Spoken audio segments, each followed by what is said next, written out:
What's up YouTube, and thank you for joining us at Diamond Cut TV. I have a story here from a Thai lady named Amara Amarin. I'm gonna get straight to it, guys. Don't forget to hit that like button and hit the subscribe button and help us reach our goal of 1,000 subscribers. With that being said, here we go. I grew up in a very poor family in a small village just outside of Konkan in Isan, about 450 kilometers north of Bangkok. I have 3 older brothers, and when I was about 10 years old, my dad left us for another woman. This left my mother to raise us all by herself.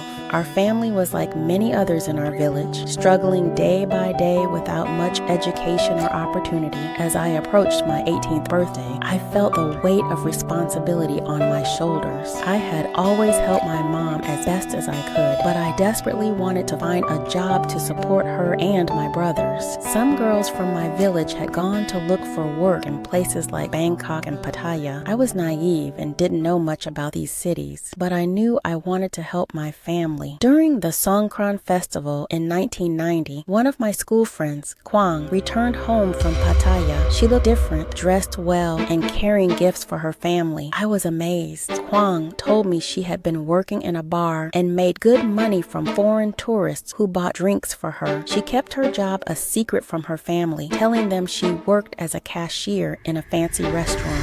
Curious and eager to help my family, I asked Kwang about her job. She explained that if I was serious about making money, I should come to Pattaya too. Kwang assured me that I didn't have to go home with customers if I didn't want to. I could earn plenty just by sitting with them and chatting. That night, I couldn't sleep. On one hand, I thought it was disgusting to work in such a way, but on the other hand, I thought about how much my family needed help. It was a tough decision, but ultimately, I wanted my mom to have a better life. So, after Songkran, I decided to go to Pattaya with Kwang. The next day, Kwang explained everything to my mom and promised her that I would get a good paying job at the same restaurant where she worked. Kwang even paid for my bus fare to Pattaya and said I could stay with her until I got on my feet. When we arrived in Pattaya, everything felt overwhelming. The city was bustling with people and lights. That night, Kwang made me dinner, rice with chicken and vegetables, and it was delicious.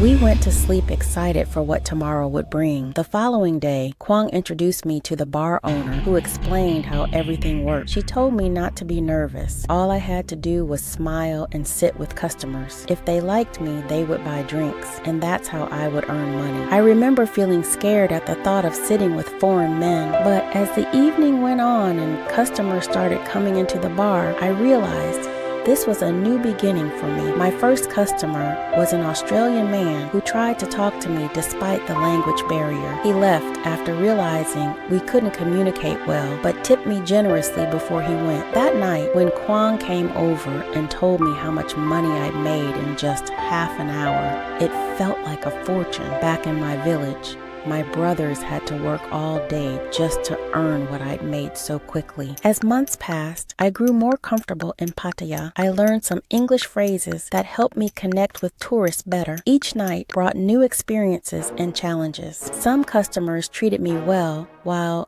others were disrespectful or made false promises. Despite these challenges, every month, I sent money back home to support my family. My mother fell ill one month and needed medicine that was quite expensive. My brothers asked for help again, but it became clear that working only for tips wasn't enough anymore. That day changed everything for me. I decided that if a customer wanted to take me out after paying the bar fee, then I would go with them. It was a big step for me since back home I'd only ever had innocent crushes. Later that night, I experienced intimacy for the first time with a man named Paul from England. He was much older than me, but treated me kindly during our time together. After our first meeting, he came back several times during his vacation. By the time Paul returned home to England, I had become quite seasoned at this new life in Pattaya. My mother eventually got better too. As time went on, life improved for my family. Because of the support they received from me, I continued working hard and sending money home, while also enjoying moments of happiness with friends at the bar. Each Songkran festival brought bittersweet feelings feelings, as it meant returning home to see my family before heading back to work in Pattaya. Now, meeting and going home with men is happening much more frequently. I was nervous about letting a strange man touch me at first, but not anymore. I have been in hundreds of different beds. It is happening at least 5 times a night. I have regular checkups at the doctor's, and now I am used to the doctor giving me bad news. Sometimes I worry about my health and my safety. If I catch something that I can't get rid of, then what will I do? What will I tell my family? One night, I met a Russian guy named Dmitry. He was very rude and disrespectful. I really didn't like him at all, but he was spending money. We had a couple of drinks, and then he asked me to come into the men's bathroom with him. I was a little confused why he wanted me to go with him. I guess he had to use the restroom, and he didn't want to leave me alone, fearing that another man would take me from him. So I grabbed my drink and agreed to go in the restroom with him. He put his hands behind my back and pulled me closer to him. I said, "What is going on?" He said, "Come on, sweetie, let's have a good time," and he handed me 1,400 baht. I really didn't feel comfortable doing this in a bathroom at work because this was against the rules and I could lose my job doing this, but it was 1,400 baht and that was a lot of money, so I didn't resist him. After he was done, he said, "Thank you and I will see you next year," and he started laughing at me, and then he just left as if he had already got what he wanted. I felt very nasty. I was so embarrassed and ashamed. I can't believe that Dmitry just hurt my feelings like that. That Russian guy was very rude and disrespectful, and he didn't care whose feelings got hurt. When I got outside of the bathroom, my boss was looking at me with a frown on her face. She was very angry. She said, "Are you finished having fun?" I said, "What?" She said, "When you are finished having fun, I want to talk to you alone." After she said that, I was so embarrassed. My heart sunk and I had an empty feeling in my stomach. I thought to myself, this is it. She is gonna fire me. I am in trouble now. I really didn't care though, because I was getting tired of the bar life anyway. We had a talk and she said she was just giving me a warning. I was very relieved that I didn't get fired. I was sitting at the table alone and feeling sad, and that's when I met Leroy. Leroy was a Black American. He wanted me to come back with him to his hotel. I was very cautious at first because I had never been with a Black man before. I heard a lot of stories about how Asian women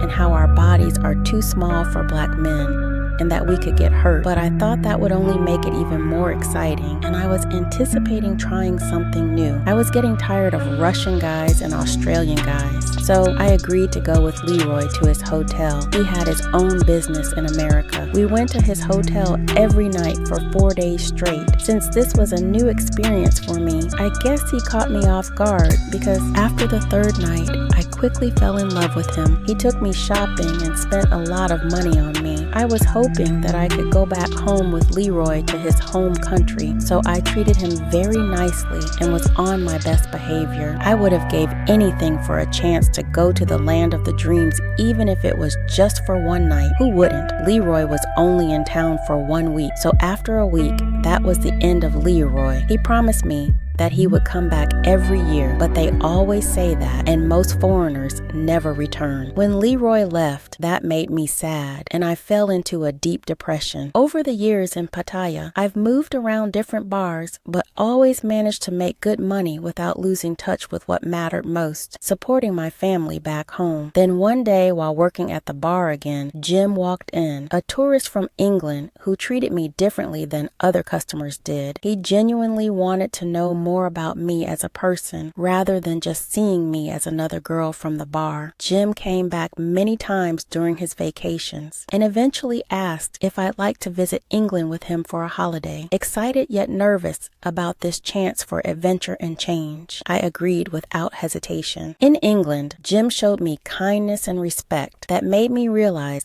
how different life could be outside of Pattaya's bars. Eventually, Jim proposed marriage so that we could build a life together away from all that I'd known before. Now, married with a son of our own, I'm living a life full of love and happiness that once seemed impossible back in Isan. My journey has taught me resilience and gratitude as I've transformed from a girl seeking opportunities into someone who can provide for her family while creating new memories abroad. As I reflect on where I've come from and how far I've traveled on this journey called life, I feel thankful for every moment that brought me here today. Okay, well, thank you very much for the unique story, Amara. That was a very nice story from a bar girl's perspective. Let me know how you guys feel about this story in the comments. Don't forget to like and subscribe and check out one of my other interesting stories. And if you have a story that you would like to share, hit me up. The email is in the description. Have a good night. Peace and blessings.